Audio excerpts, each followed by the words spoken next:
आज लोक स्वास्थ्य वेतन विभाग के द्वारा नवनियुक्त सहायक अभियंताओं का 104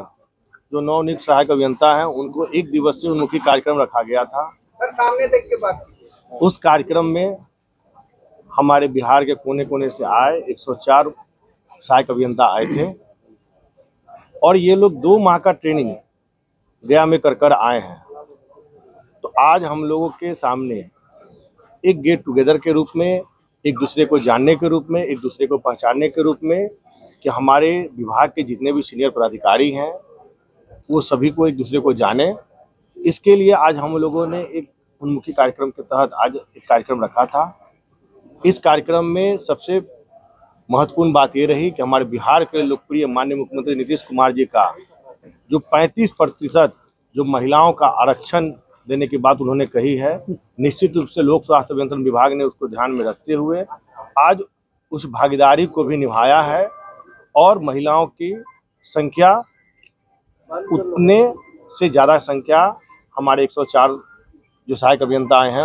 उन लोगों में है। तो कहीं ना कहीं हमारे पांचों दल के जो नेता हैं, हमारे यशस्वी प्रधानमंत्री जी, हमारे माननीय मुख्यमंत्री जी, हमारे आदरणीय श्री चिराग पासवान जी, आदरणीय उपेंद्र कुशवाहा जी, आदरणीय जीतन राम मांझी जी, इन लोग का जो संकल्प के साथ एनडीए का जो सरकार में जो चौमुखी विकास की बात कही जा रही है और हर एक मंच से हमारे माननीय मुख्यमंत्री जी का जो हर घर नल और हर घर शुद्ध जल का जो सपना है, उस सपना को साकार करने के लिए अब हमारे 104 जो सहायक अभियंता हैं वो अपना योगदान फील्ड में देंगे। और आज के कार्यशाला में उनको बताया गया है कि किस प्रकार से कार्य करना है। हमारे विभाग के सभी पदाधिकारियों ने भी उन लोगों को बताने का काम किया है कि आने वाले समय में किस प्रकार से आप लोग को जाकर अपने बेहतर प्रदर्शन करना है,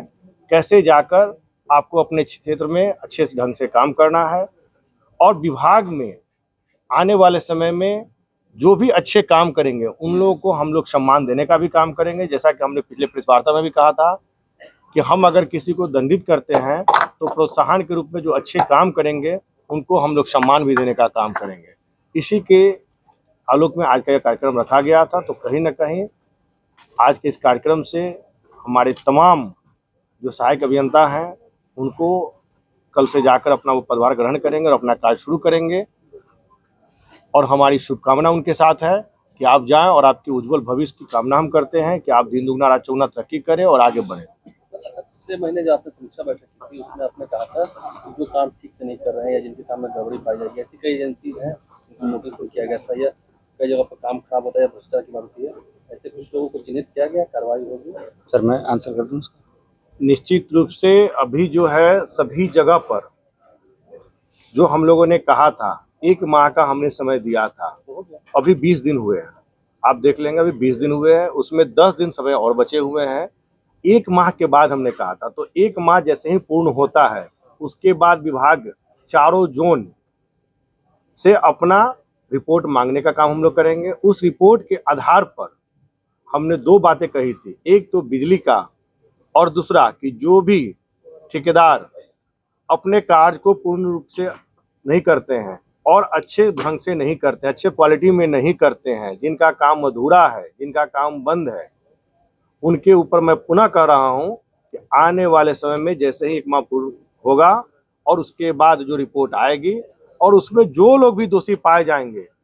उन पर निश्चित रूप से कार्रवाई की जाएगी। मैं आपको विश्वास दिलाता हूँ। मंत्री जी, कई इलाका है पटना के भी, वहाँ भी पानी प्रदूषित मिल रहा है, पीने को मजबूर है, उससे क्या करेगा? शहर का क्षेत्र है सर हम लोगों का मतलब यह जो शहर का क्षेत्र है उस शहरी क्षेत्र में हम लोग नहीं देखते हैं। शहरी क्षेत्र के अलावा जो हमारा है वो ग्रामीण क्षेत्र है। आप अगर ग्रामीण क्षेत्र में कहीं भी बताएंगे तो हम आपको बताएंगे कि हमारे जो मुख्य अभियंता हैं पटना के, उनके साथ हमने 2 दिन पहले ही हमने बैठक किया था और 2 दिन पहले उन्होंने पूरा बताया है कि हमारे यहाँ जो भी है CGRC के तहत जितने भी कंप्लेन थे वो हम सभी का निष्पादन कर चुके हैं और कहीं भी कोई शिकायत बचा नहीं है। अच्छा, एक सवाल ये है सर कि जिस तरह से गाँव में लोग अभी जो देहात में बोरिंग कराते हैं, अपने घर में करा लेते हैं, इसको लेकर अन्य राज्यों में एक अलग नियम है, परमिशन लेना पड़ता है, अपने बिहार में नहीं है। यहाँ भी आने वाले समय पानी का शॉर्टेज रहता है गर्मी में, तो ऐसा नियम लाने के बाद में विभाग विचार कर रहा है? देखिए इसके लिए तो अभी आप जो बता रहे हैं इसके लिए एक बैठक जो पिछले बार हुई थी, उस बैठक में माननीय मुख्यमंत्री जी ने कहा था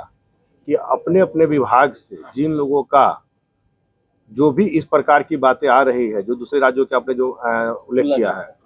तो आने वाले समय में निश्चित रूप से हम अपने विभाग का भी बनाकर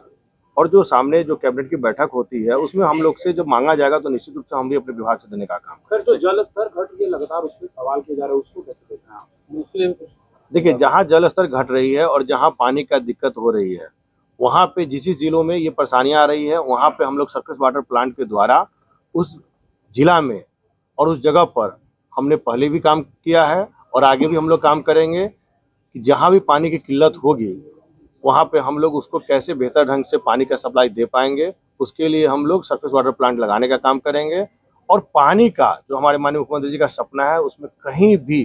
जल की कोई समस्या न हो, इसके लिए हम लोग कटिबद्ध हैं। गांव में जो नल जल योजना लगाई जाती है और जो पाइपलाइन जाता है, तो कई बार ऐसा देखा जाता है कि जो गांव की सड़कें होती हैं उनको उखाड़ दिया जाता है और एक जल्दी भरा नहीं जाता है। क्या उसके लिए कोई गाइडलाइंस है कि इतना समय सीमा के अंदर उसको भर दिया जाना चाहिए जो पाइपलाइन है? नहीं, उसमें क्या होता है कि हम लोग का जो है सड़क के बाद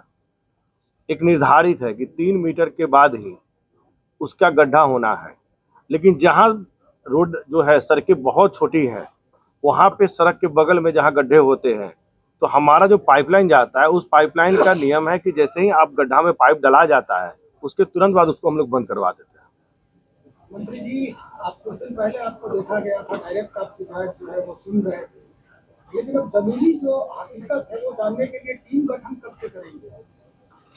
देखिए, हमारे यहाँ जो सीजीआरसी का जो पोर्टल है ना, उस पोर्टल में देखने की जरूरत नहीं है। आप भी अगर चाहेंगे तो हमारा उस पर टोल फ्री नंबर दिया हुआ है, हमारा वेबसाइट दिया हुआ है, हमारा सीजीआरसी का पूरा डिटेल्स दिया हुआ है। आप सभी पत्रकार बंधु भी हैं, आप उसको बहुत अच्छे ढंग से देख सकते हैं कि हमारे हर एक जगह से जो भी शिकायत आ रही है उसका कैसे हम लोग निष्पादन करते हैं, कितने हमारे यहाँ लंबित है, कितने हो चुके हैं। ये कोई भी बिहार का एक एक आम आदमी नागरिक जो है वो उसको बखूबी देख सकता है। आप भी उसको देख सकते हैं। हमारे जो सीजीआरसी का जितने भी रिपोर्ट थे, जितने भी बंद मतलब कंप्लेन थे, उस सभी को हम लोग निष्पादन करते जा रहे हैं। ग्रामीण स्तर पे सभी लोग पोर्टल नहीं देख सकते ना,